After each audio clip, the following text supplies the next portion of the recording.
Chapitre 47. Comment Grangousier mobilisa ses légions et comment Touquedillon tua Astivo, puis fut tué sur ordre de Picrocolle.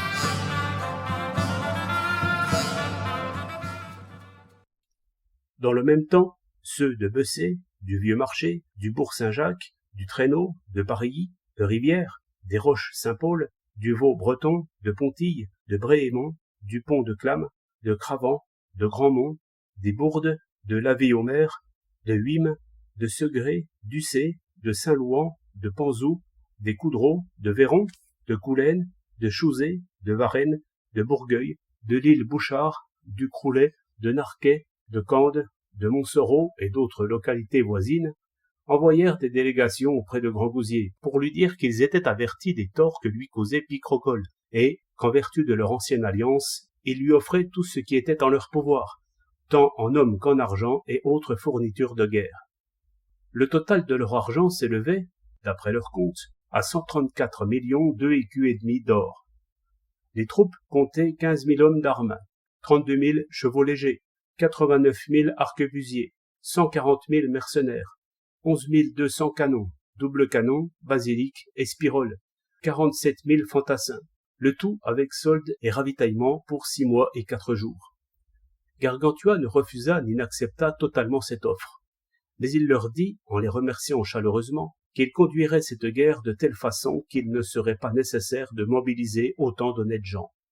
Il dépêcha seulement des émissaires pour ramener en bon ordre les légions qu'il entretenait d'ordinaire en ses places de la Devinière, de Chavigny, de Graveau et de Quinquenay, qui comptaient 2500 hommes d'armes, 66 000 hommes de pied, 26 000 arquebusiers, 2 grosses pièces d'artillerie, 22 000 fantassins et 6 000 chevaux légers, tous par compagnie, si bien pourvus d'intendants, avec leurs vivandiers, leurs maréchaux, leurs armuriers et les autres personnes indispensables au train de guerre, si bien instruites en l'art militaire, si bien équipées, reconnaissant et suivant si bien leurs enseignes, si promptes à comprendre leurs capitaines et à leur obéir, si vives à la course, si rudes à l'assaut, si prudentes à la progression, qu'elles ressemblaient plus à une harmonie d'orgue ou à un mécanisme d'horlogerie qu'à une armée ou à un corps de troupes.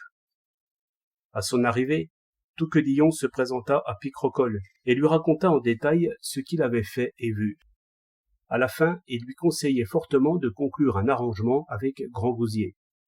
Il avait trouvé que c'était le plus grand homme de bien du monde, ajoutant qu'il n'y avait ni profit ni raison à malmener ainsi ses voisins, dont il n'avait jamais retiré que du bien, essentiellement, et que jamais il ne sortirait de cette aventure qu'à leur perte et pour leur malheur. Car la puissance de Picrocolle n'était pas telle que Grangousier ne l'ait pu aisément massacrer.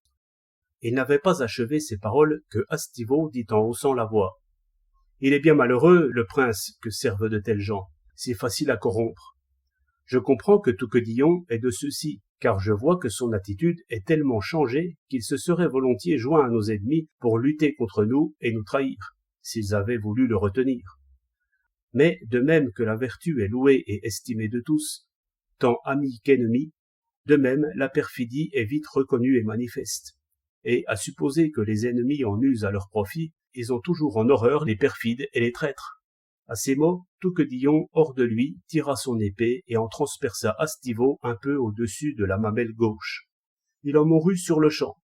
Retirant son arme, Touquedillon dit avec assurance. « Qu'ainsi périsse qui blâmera de loyaux serviteurs. » Picrocolle entra subitement en fureur, et dit, en voyant l'épée et son fourreau ainsi diaprés, « T'avait-on donné cette arme, pour en ma présence tuer diaboliquement mon si bon ami Astivo ?» Alors il ordonna à ses archers de le mettre en pièces, ce qui fut fait dans l'instant, avec une telle sauvagerie que la salle en était toute pavée de sang. Ensuite il fit inhumer dignement le corps de Astivo et jeter celui de Touquedillon dans la vallée, par-dessus les murailles.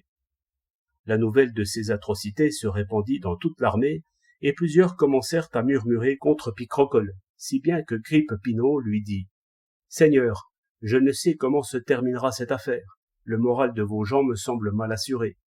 Ils observent qu'ici nous sommes mal approvisionnés en vivres, et déjà fortement diminués en nombre à la suite de 2 ou 3 sorties. De plus, quantité de gens viennent prêter main forte à vos ennemis. Si jamais nous sommes assiégés, je ne vois pas comment ce ne pourrait être pour notre perte totale. »« Merde, merde !» dit Picrocole. « Vous êtes comme les anguilles de Melun. Vous criez avant qu'on vous écorche. Laissez-les seulement arriver.